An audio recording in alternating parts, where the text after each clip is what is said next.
अगर आज पवन भैया कहीं भी सर्च हो रहे हैं तो पवन भैया की सर्चिंग यही होगी कि पहले पवन भैया भोजपुरी के सुपरस्टार गाए थे, फिर उन्होंने स्त्री 2 में गाना गाया है।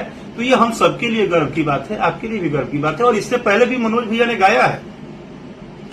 आज जो मनोज भैया रास्ता बनाए, आज ठीक है वो सांसद हो गए।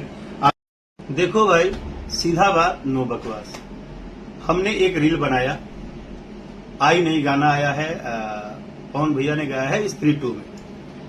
उस गाने के रील बनाने के बाद बहुत सारे कमेंट्स ऐसे आए जो मुझे लगा कि इस बात को क्लियर कर देना चाहिए।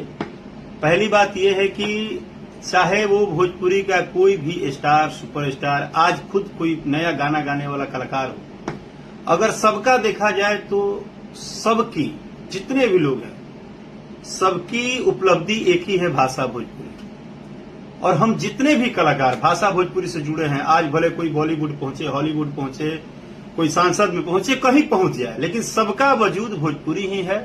और मुझे लगता है कि जब भी हमारा भाषा नेशनल, इंटरनेशनल लेवल पे जो नाम कमा रहा है भाषा भोजपुरी, और जब भी हमारा भाषा भोजपुरी कुछ भी नया करे, तो उस समय हमें ये बात भूल जाना चाहिए कि कौन किसके लिए रील बनाया है, नहीं बनाया है, काम किया है, नहीं किया है, सपोर्ट किया है, नहीं किया है, क्योंकि उस समय हम सिर्फ अपने भाषा भोजपुरी को ऊंचाई पर जाते हुए देखते हैं।